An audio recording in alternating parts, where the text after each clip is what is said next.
Ladies and gentlemen, there are moments in life when it feels like everything is falling apart, when pieces of you are scattered, dreams seem shattered beyond repair, and when your strength feels like it's leaking through the cracks of your heart. But what if I told you it's not destruction, it's construction?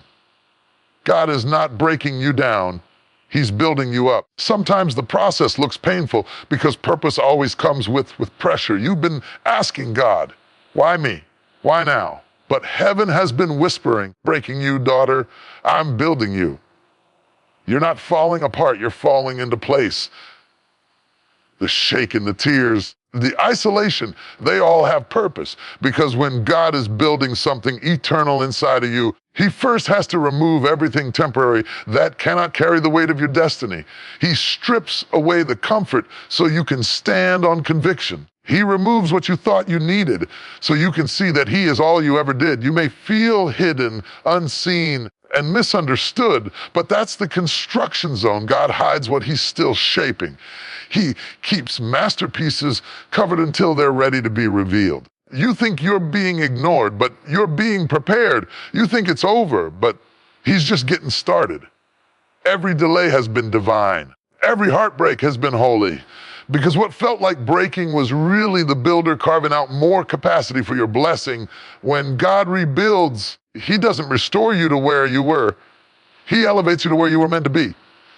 So don't curse the construction. Don't despise the process. The cracks are not your shame.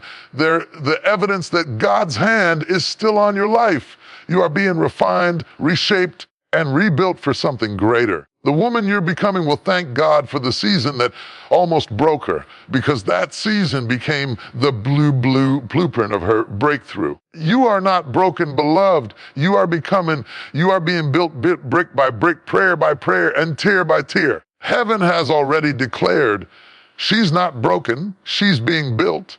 And when the building is finished, the world will stand in awe of what God constructed through your pain. There comes a moment in every journey of faith when pain becomes the uninvited guest that refuses to leave. It sits with you in the silence, follows you into the night, and makes you question everything you thought you knew about God's love. You wonder, why me? What did I do wrong? Why does it hurt so much if God is for me? But what if pain isn't evidence of His absence? It's proof of His presence. What if what you call punishment is really the process of transformation? Pain is never random when it's in God's hands. It is the furnace where impurities burn away, the soil where purpose is planted, and the pressure that produces the diamond of destiny within you. It's not easy to hear when your heart is bleeding, but the truth is, pain often becomes the language through which heaven speaks. God uses discomfort to move you, to mature you, and to mold you into the vessel He designed you to be. You see, growth and pain are inseparable companions. New level requires a new version of you, and the version that got you here cannot take you there. So God begins to stretch, shake, and sometimes strip away what no longer serves your next season. When you're in that stretching place, it doesn't feel like progress. It feels like punishment. It feels like loss. It feels unfair. But pain in the hands of God is never wasted. It is strategic. It is sacred. It is shaping something eternal inside of you that comfort could never create. You cannot become who you were meant to be without walking through seasons that break you open. Because the breaking is where the building begins. Think about it. The seed has to break before it grows. The clay has to be pressed before it's formed. The gold has to go through the fire before it's purified. Everything valuable in the kingdom is refined through pain. And you, my sister, are no exception. You are not being punished. You are being prepared. God is not angry with you. He is aligning you. The delay is not rejection. It's redirection. He is using what hurts you to help you, molding your heart to handle the weight of what you prayed for. Sometimes God allows pain not because He wants to harm you, but because He wants to heal you deeply. There are wounds in your soul that can't be reached by words, only by experience. Pain digs where comfort cannot reach. It exposes the hidden places you've been avoiding, the unforgiveness you've buried, the fear you've disguised as faith. the control you've mistaken for strength. Pain uncovers what needs to be healed. It brings you face to face with the parts of you that need to surrender. In those moments, you might feel forgotten. You might feel like God turned away when you needed him most. But he's closer than you think. Potter never leaves the clay in the fire alone. He watches carefully, ensuring the heat never destroys what he's shaping. You may not see his hand. His eyes are on you. Every tear, every ache, every sleepless night is recorded in his plan. Because what he's building in you through pain will carry you in seasons when feelings fade and faith must stand alone. Pain is the classroom where trust is taught. It is where you learn to rely on God, not because everything is going right, but because you have nothing else left. Teaches you dependency, not on people, not on circumstances, but on the one who is unchanging. When everything else is stripped away, pain reveals what's real. It exposes the difference between shallow belief and unshakable faith. It teaches you that God is still good even when life is not. Care enough, you may not understand the lesson while you're in it, but when you look back, you'll realize that every season of struggle was a stepping stone. What you thought would break you became the bridge that led you to purpose. Pain taught you patience. It taught you strength. It taught you compassion for others who are now walking through what once nearly destroyed you. Pain became the tutor that gave you wisdom no classroom could teach. And if you're still in the middle of that process, I need you to hear this. Don't rush it. Don't despise it. Let the process do its work. Every moment of pain is pushing something out of you. Pride, fear, doubt, and pushing something into you, endurance, faith, humility. God never allows pain without purpose. The process may feel like punishment. On the other side of it, you will see that it was preparation. There's a version of you that only pain can unlock. The gentle, compassionate, wise woman you are becoming is being sculpted through every storm. The tears that burn now will water the seeds of tomorrow's blessings. The rejection that stings now will open the door to divine redirection. The loneliness that feels unbearable now is giving you intimacy with God that no crowd could ever give. So don't curse your process. Don't confuse it with punishment. Pain is a sign that God is not finished with you yet. He's refining your character, building your resilience, deepening your roots. When he's done, you won't just survive. You'll emerge stronger, wiser, and more radiant than ever. Process that once made you cry will be the same testimony that makes others rise. When you finally step into the season that God's been preparing you for, you'll look back and realize that none of it was wasted. The heartbreaks, the disappointments, detours, all of them were chapters in the same story of grace. Pain didn't come to destroy you. It came to deliver you from the version of yourself that couldn't handle your destiny. So today, lift your head, wipe your tears, remind yourself, this is not punishment. This is process. And the God who began a good work in you will be faithful to complete it. You may not see the beauty yet, but you're standing in the middle of becoming. The process is painful, yes, but it's purposeful. The fire is fierce, but so is your future. And when it's over, when you rise from the ashes of what tried to break you, you'll understand that pain was never your enemy. It was your escort to purpose. It was heaven's tool to shape your greatness. You were never broken. You were being built. There comes a time in every life when you feel invisible, unseen, uncelebrated, unnoticed. You're doing everything you can, but it feels like no one sees your effort. You pray, you serve, you show up, and still doors stay closed. You watch others rise while you remain in the same place, and you start to wonder if God has forgotten your name. But what if the hiding isn't rejection? It's protection. What if the silence isn't punishment? It's preparation. The truth is, hidden seasons are holy construction sites. It's where God does his deepest, most transformative work in the dark before revealing you in the light. Before God ever shows you publicly, he builds you privately. Every great thing he does begins in secret. Seeds grow underground long before they ever break through the soil. Foundations are laid beneath the surface before the house ever touches the sky. The same is true for you. God is building something inside you that the world isn't meant to see yet. He is forming character depth, strength that can sustain the destiny he's designed for you. And that kind of work requires time, pressure, and privacy. We often crave visibility. God values stability. He knows that exposure too early can destroy what's still developing. So he hides you not to hurt you, to help you grow roots. Because the higher he plans to take you, the deeper your roots must go. And roots don't grow in the spotlight. They grow in the dark, in the quiet, in the unseen places where no applause can reach you. The hidden season is holy because it is where dependence is learned, discipline is formed, and identity is established. In the hidden season, you may feel like nothing is happening, but everything is happening. God is pruning distractions. He's teaching you to hear his voice more clearly. He's removing people who can't go with you into your next chapter. You think you're being overlooked, but heaven is orchestrating divine timing. You think you've been delayed, but God is developing endurance. The silence is not the absence of his work. It's the setting for it. When God hides you, it's because what he's doing in you is too fragile to be exposed too soon. Just as a builder covers the foundation before the structure is finished, God conceals you until the building is ready to withstand the weight of your calling. Many people want to be revealed before they're ready. They want to be seen before they've been strengthened.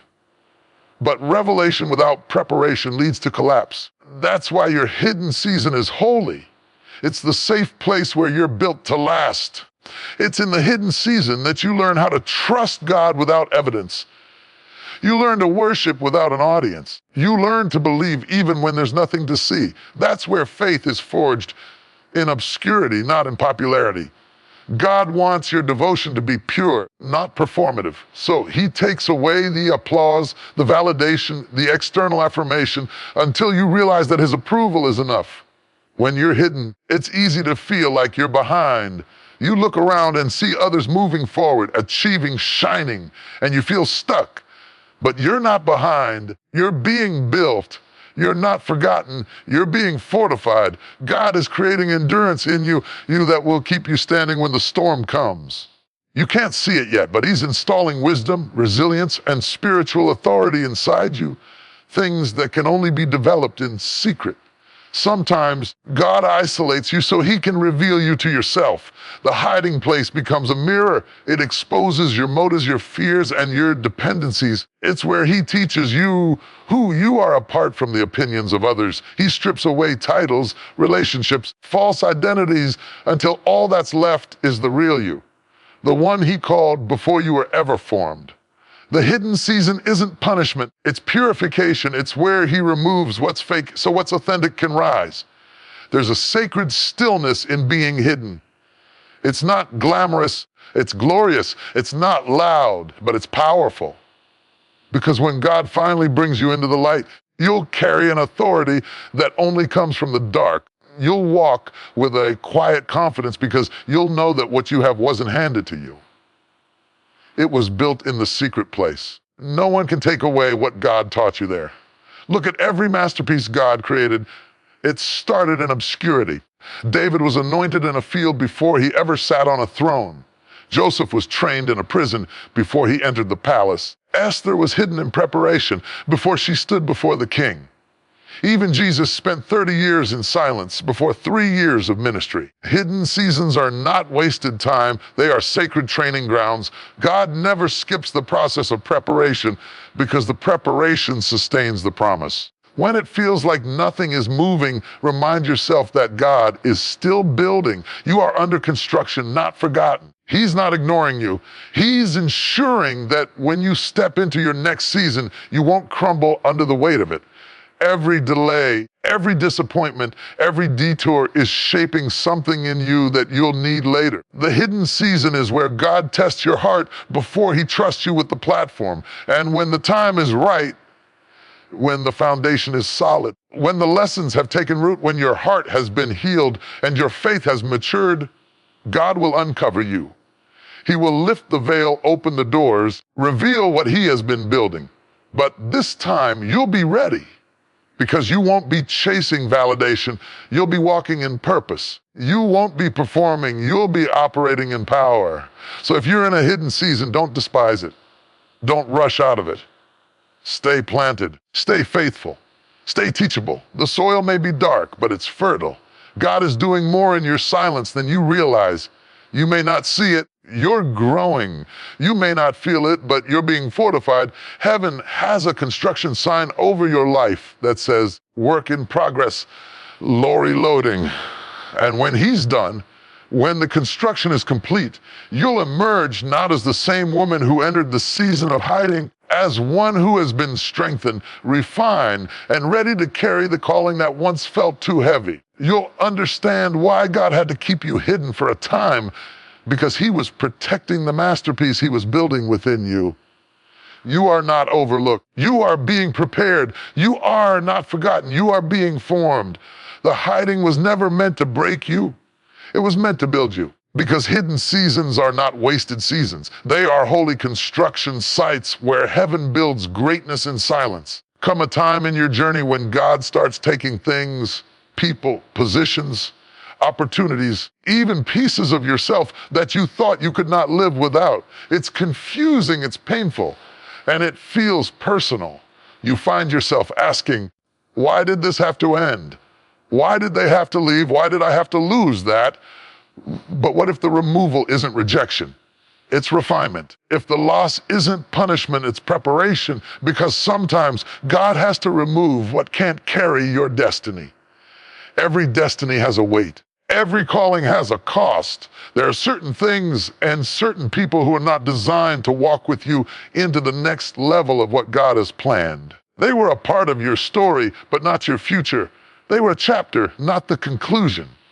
And because God can see what you cannot, he begins to separate what cannot sustain where he's taking you. It's not cruelty, it's care. It's not destruction, it's divine design. We often think that blessing is only about addition, but in God's kingdom, blessing also comes through subtraction. Pruning process doesn't mean the tree is dying. It means it's being prepared to bear more fruit. When the gardener cuts away the unnecessary branches, it's not to harm the tree. It's to make room for growth. So when God starts cutting things away in your life, don't resist it. Love enough and care enough. Don't cling to what he's trying to release, because what you're losing now might be the very thing that would limit you later. God removes people who can't handle your purpose.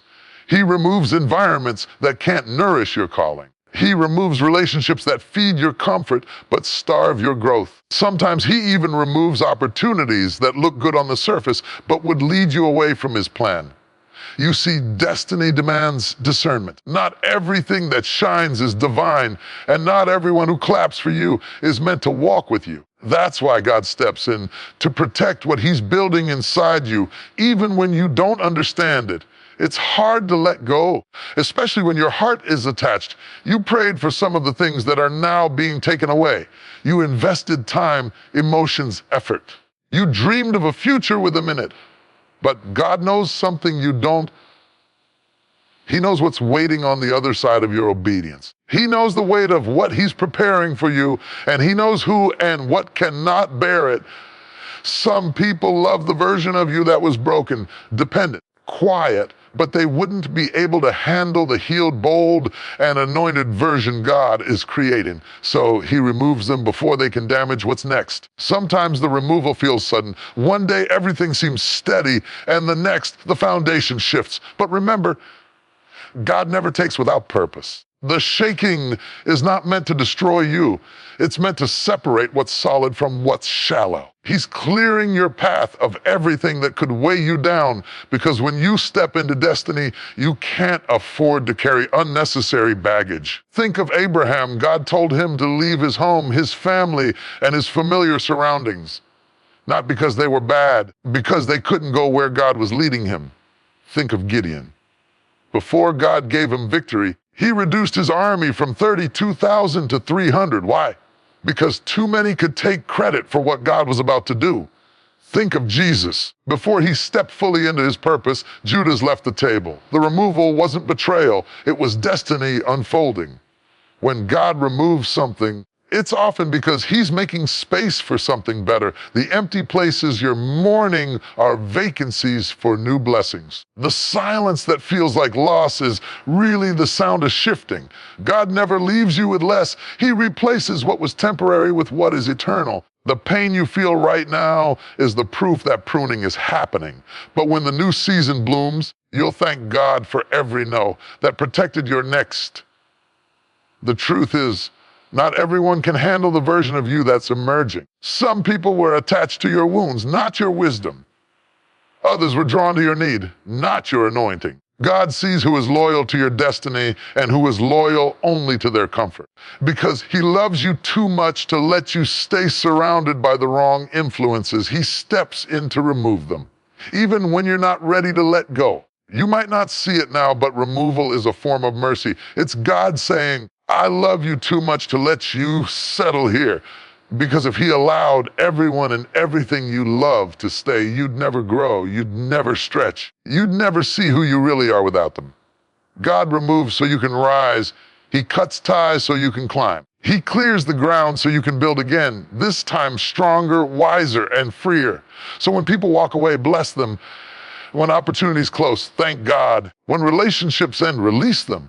Because the God who allowed the departure is the same God who is designing your destiny. He knows what you need and what you don't. He knows what's essential and what's excess. And he knows that sometimes the hardest goodbyes lead to the greatest growth. If you try to hold on to what God is removing, you'll slow your own progress. You'll stay attached to something that can no longer hold the weight of your future. It's like trying to build a skyscraper on a foundation made for a cottage.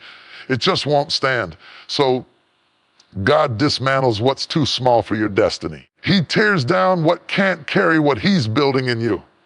And though it hurts, it's holy work. Because what's ahead of you is far greater than what's behind you. You may feel like you're losing everything, but you're actually gaining alignment.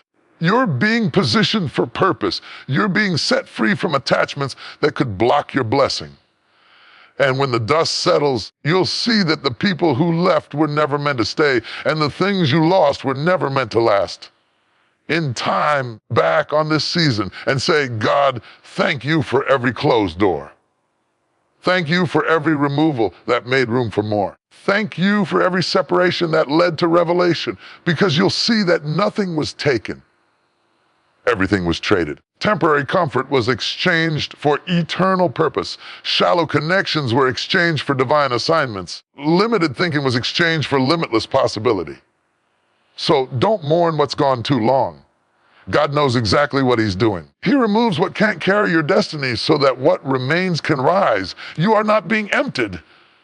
You are being elevated. You are not being abandoned. You are being advanced. The losses are not the end of your story. They're the clearing of the stage for the next act of your destiny. And when you finally step into what he's been preparing for you, you'll understand the removal was necessary.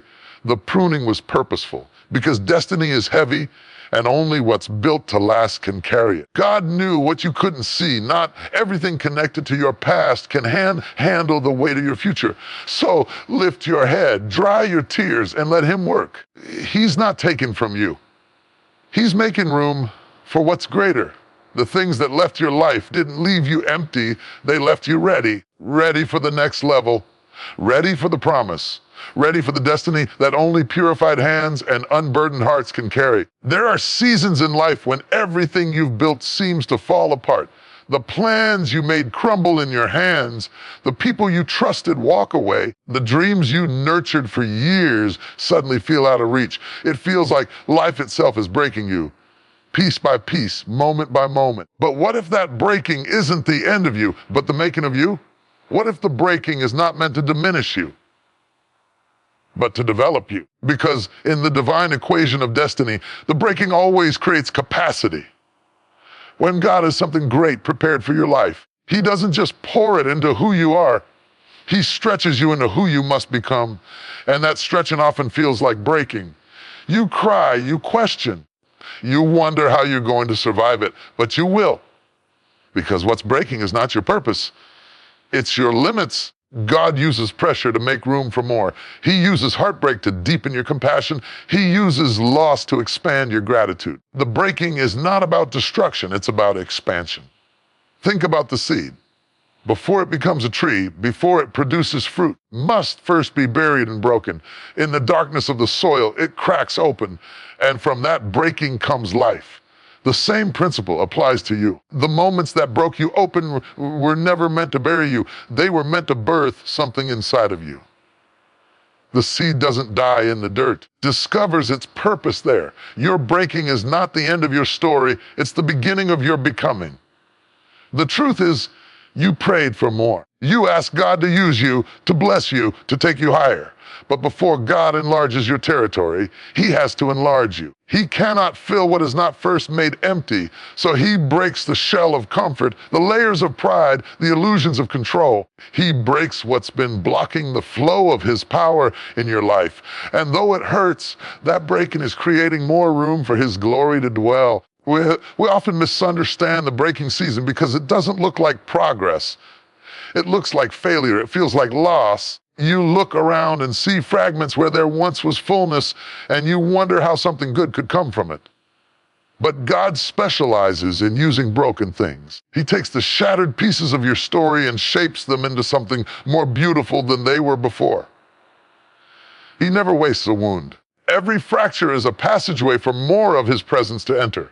The breaking teaches you humility. It reminds you that your strength alone is not enough. It makes you dependent on God in ways that comfort never could. When life breaks you, it breaks the illusion that you were in control. It reminds you that everything you are and everything you have comes from Him. The breaking strips you down, not to shame you, to shape you into a vessel that can carry something greater than before. You see, there are blessings that can only flow through broken vessels. The alabaster jar was broken, the fragrance filled the room. If it had stayed sealed, the beauty inside would have remained hidden. Likewise, your breaking releases what's been trapped within you, your faith, your resilience, your anointing, your purpose. What once felt like a curse becomes a conduit for glory. Sometimes God allows the breaking because He knows you've outgrown your current capacity. The space you're in can no longer contain what He wants to pour into your life. So He shakes you, stretches you, and allows things to fall apart. It's not punishment, it's preparation for increase. The breaking is the divine renovation of your soul. God tears down what's old and limited to make room for what's new and limitless. And yes, it hurts. Growth always does. The process of transformation isn't gentle. It's uncomfortable. It's painful. It's humbling. But every tear you shed is watering the soil of your next season. Every sleepless night is shaping your strength. If every heartbreak is hollowing out a deeper place within you where joy can later overflow, the deeper the pain, the greater the capacity. The breaking also reveals what's real. When you're in a season of breaking, masks fall off, motives are exposed, and truth surfaces. You learn who's truly for you and who was only there for what you could give. You learn what truly matters and what was only temporary. Breaking has a way of clarifying what comfort conceals. It separates the superficial from the sacred. In your breaking, God is also building endurance. Every trial is training your spirit to carry weights you never could before. You learn to stand taller in storms. You learn to trust more when everything seems uncertain. The breaking toughens your faith while softening your heart. You become stronger, but also more compassionate, wiser, but also more gentle. You start to see that your scars are not symbols of defeat. They're signs of capacity.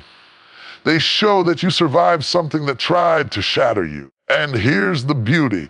Once you've been broken and rebuilt by God, you carry a power that's unshakable because you know what it's like to lose and still rise. You know what it's like to cry and still believe. You know what it's like to feel empty and still be filled again.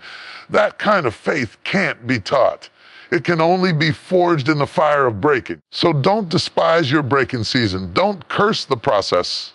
Every piece of you that feels lost is being repurposed for something greater. God is enlarging your heart, your faith, your vision. He's removing what's fragile so He can replace it with what's firm. The cracks in your soul are not flaws. They're evidence that you've been reshaped by the hands of the Creator. And through those cracks, his light shines even brighter. When you emerge from this season, you won't be the same. And that's the point. You'll be deeper, stronger, more surrendered, more aware of who God is and who you are in him. The woman who comes out of the breaking will carry wisdom that the unbroken version of you could never hold. You'll look back and realize that the breaking didn't reduce you. It expanded you. It gave you room to love deeper, to believe harder, to dream bigger, and to carry more of God's glory. So when you feel the pressure, when everything seems to be falling apart, remind yourself, this is not the end. This is expansion. God is creating capacity within you, capacity for joy, for peace, for influence, for purpose. The breaking is not meant to destroy you. It's meant to prepare you for overflow. You prayed for more, and this is how more is made. And one day you'll stand on the other side of it and say, if I hadn't been broken, I wouldn't have known my strength. If I hadn't been crushed, I wouldn't have discovered my calling. If I hadn't been emptied, I wouldn't have been filled. Because the breaking was never about loss. It was about making space. God is not breaking you down. He's breaking you open. He's increasing your capacity for the weight of the destiny He's already written for your life. So don't give up in the middle of the breaking. It's holy ground. It's the workshop of heaven. You're being expanded for the extraordinary. Breaking isn't your undoing, it's your becoming. There comes a point in every believer's journey when heaven feels quiet. You pray, there's no answer. You cry out, but the echo of your own voice is all that returns. You fast, you seek, you wait, and still nothing. You look around and wonder, God, where are you? Right. Have you forgotten me? Did you leave me here to fight alone? It's in those still, silent seasons that faith feels the most fragile. Yet those are also the moments when God is doing his greatest work, quietly, invisibly, intentionally. You must never confuse God's silence with his absence, because even when he is silent, he is still sovereign. Silence is not a sign that God has walked away. It's often the signal that he's at work in ways beyond your understanding. When heaven is quiet, it doesn't mean heaven has quit. Sometimes teacher stays silent during the test, not because he doesn't care, but because he's watching to see what you've learned, how much you've grown, and whether you'll trust what he's already spoken even when you can't hear him speaking now. We live in a world that glorifies noise. We equate activity with progress, sound with presence, motion with meaning. But God doesn't always move in ways that make sense to our senses. He often does his deepest work in silence. The womb is silent, but it's where life begins. The soil is silent, but it's where seeds take root. The midnight hour is silent, but it's where faith matures. Silence doesn't mean nothing is happening. It means something sacred is happening out of sight. When God is silent, he's not ignoring you. He's instructing you differently. He's teaching you to lean on his presence, not just his voice. He's stretching your faith from what you feel to what you know. Faith isn't proven when you can hear God clearly. It's proven when you can't. It's in the silence that faith grows muscle. It's in the quiet that trust becomes real. You see, God's silence is not neglect. It's nurture. It's the holy space where he strengthens your spiritual hearing. Because when you stop hearing him the way you used to, it forces you to listen deeper, to discern his whispers in ways you never did before. You start to recognize his hand even when you can't trace his voice. That's how spiritual maturity is formed, not in constant conversation, but in complete dependence. Many of us mistake silence for separation because we're addicted to reassurance. We want constant confirmation that we're on the right path. He's still with us, that everything is working out. But God doesn't build warriors with constant comfort. He builds them through trust forged in the quiet. Silence is where your roots go deep. It's where your faith learns to stand even when it doesn't see. Think about it. Even Jesus experienced silence hanging on the cross. In agony, he cried out, my God, why have you forsaken me?" But God had not forsaken him. Heaven was not absent. It was accomplishing redemption. The silence wasn't abandonment. It was fulfillment. The same is true for you. The silence you're enduring is not the sound of rejection. It's the sound of resurrection, being prepared. When you can't hear God, it doesn't mean he's gone. It means he's trusting you to walk in what he's already said. Silence is a divine test of memory. Will you remember his promises even when his presence feels distant? Will you cling to his word even when you don't feel his warmth? That's where faith graduates from emotion to conviction. Sometimes God's silence is also protection. There are things he can't reveal yet because you're not ready to receive them. There are prayers he hasn't answered because the timing would crush you instead of crown you. The silence shields you from premature exposure. You think nothing's happening, but God is rearranging things behind the scenes, aligning people, preparing opportunities, and refining your heart. He's orchestrating what you can't comprehend. And if he told you everything now, you'd either rush it or run from it. So he stays silent until you're strong enough to handle the next season. The silence also purifies your motives, exposes whether you're chasing his hand or his heart. When he stops talking, do you stop trusting? When you can't hear him, do you still love him? That's the refining purpose of the silent season, to make sure your faith is rooted in relationship, not results. Because real faith isn't proven when prayers are answered. It's proven when they're not, and you worship anyway. Silence is not God's rejection. It's his invitation, an invitation to deeper stillness, to spiritual maturity, to trust beyond words. It's his way of saying, be still and know that I am God, not hear that I am God, not see that I am God, but know. Because when everything else goes quiet, knowing becomes your anchor. You may not realize it, but silence is one of God's most powerful languages. When he's quiet, he's often saying, wait. When he's quiet, he's saying, I'm working. When he's quiet, he's saying, I'm closer than you think. Sometimes the quiet seasons are the closest ones because he draws near in ways you don't recognize until you look back and realize he was there the whole time. In every breath, every tear, every moment of surrender. Look at the pattern of God's people throughout Scripture. Between the Old and New Testaments, there were 400 years of divine silence, no prophets, no new revelation. Yet in that silence, God was setting the stage for the arrival of his Son. The silence wasn't the absence of activity, it was the preparation of destiny. The same is true for you. The quiet doesn't mean nothing is happening. It means the next chapter is being written in invisible ink. So instead of fearing the silence, learn to rest in it. Use it as a sacred space to listen differently, to pray with more depth, to breathe in peace instead of panic. The silence is not empty, it's full of purpose. It's where God teaches you how to walk by faith, not by sight, and certainly not by sound. There will come a day when the silence breaks, when you'll look back and realize that every unanswered prayer was answered in a better way. When you'll see that every quiet night was building something inside of you that noise could never do. When you'll understand that his silence was not his absence, it was his artistry. He was painting something in your life that required stillness to perfect. So if you're in a season where heaven seems quiet, take heart. You are not forgotten. You are not abandoned. You are being trusted. You are being trained. The silence is not a punishment. It's preparation. It's proof that you've reached a level of faith where God knows you can walk by trust, constant affirmation. And when he finally speaks again, when the breakthrough comes, you'll recognize his voice in a deeper way. You'll no longer need the constant noise of reassurance because the silence has taught you something precious, that God doesn't have to speak to be present, and he doesn't have to explain to be faithful. You may not hear him right now, but you are still held. You may not see movement, but heaven is still in motion. His silence is not distance, it's design. He is closer than your breath, working on your behalf, preparing you for what's next. So don't let the quiet fool you. God is still there, still good, still in control. There comes a moment in every person's journey when life seems to push harder than ever before.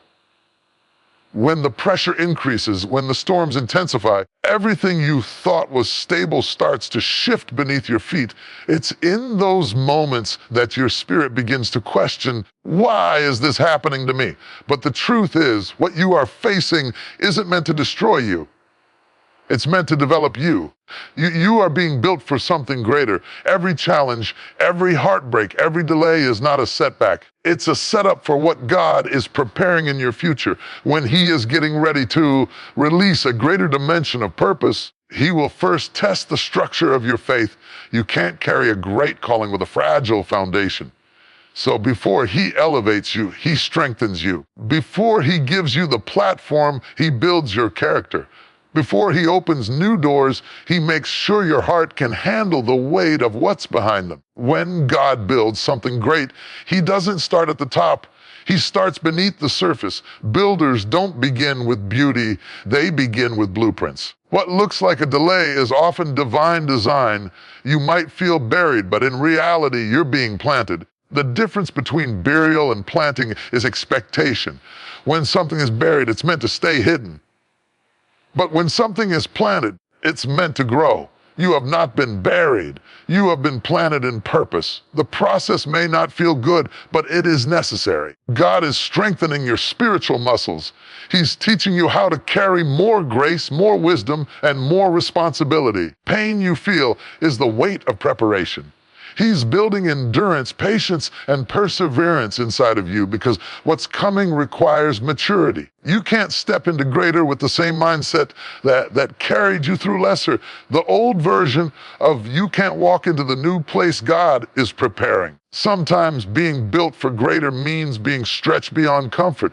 God stretches us He plans to use. He stretches your faith, your patience, your trust. He removes the crutches you've leaned on, people, places, and things that once made you feel secure, not to leave you helpless, to show you that He is your source. When everything familiar falls away, that's when you discover the strength of His foundation beneath you. You are being refined in the fire, not consumed by it. Gold is not pure until it passes through intense heat. Diamonds don't form without pressure. Oil doesn't flow without crushing. So when you feel pressed, remember, pressure is not punishment. It's preparation. It's God saying, getting you ready for more. The greatness that's coming is not about fame or recognition. It's about influence and impact. God is building something inside you that will outlast applause.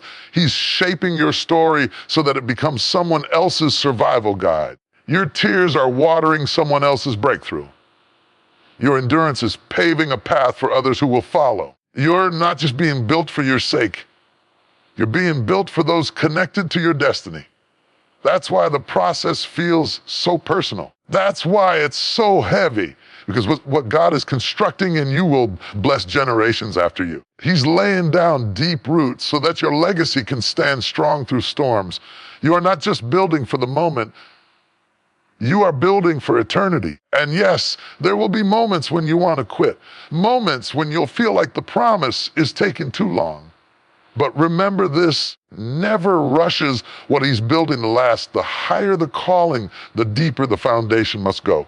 So if it feels like He's taking His time, it's because He's investing in your longevity. You are being built not just to rise, but to remain. Do not compare your process with someone else's progress. What God is building in you may take longer because it's designed to stand taller. Some people are being built for a season. You are being built for a lifetime. That's why your journey requires more patience, more pruning, more preparation. Greatness has a greater cost, but it also carries greater glory. In the middle of your building season, it's easy to grow weary. You may not see the results yet. You may not understand the blueprint, but trust that the builder knows what He's doing. Every delay, every detour, every disappointment, He's using it all to shape something inside of you that will stand when others fall. The process might not make sense now, but one day you'll look back and realize that every struggle was a brick in the foundation of your strength. The woman you are becoming will thank the woman who refused to give up in the middle of the construction zone. The strength you're gaining now will sustain you later. You are being built for moments you haven't even imagined yet. Opportunities you haven't seen, rooms you haven't entered, blessings you haven't prayed for. That's why the process feels so heavy, because what's coming is weighty in glory. God doesn't build halfway. He finishes what He starts. He's the master architect of your destiny. Even when you can't see the full picture, trust that every season has a purpose. The seasons of silence, of stretching, of struggle, they are all part of the same design. Nothing is wasted. Not the pain, not the waiting, not the tears. Every moment has been calculated into the plan of your becoming. You are being built to withstand storms, to walk through fire and come out unburned, to speak life into others when you once spoke doubt into yourself. You are being built for greater grace, greater faith, greater vision. You are being built for divine influence, for kingdom impact, for a purpose that carries eternal weight. And when God finally unveils what he's been building, people will see the glory. But they won't know the grind. They'll see the promise, but they won't see the process. But you will. You'll know every tear, every trial, every quiet night that went into your construction, and in that moment, you'll realize that nothing was wasted, not a single thing. Don't grow discouraged when you can't see progress. You are still under construction. The scaffolding may still be up, the design may still be incomplete, but the builder hasn't left the site. He's still working, still shaping, still preparing you for the unveiling. You're not broken. You're being built. You're not stuck. You're being strengthened. You're not forgotten. You're being formed for something far beyond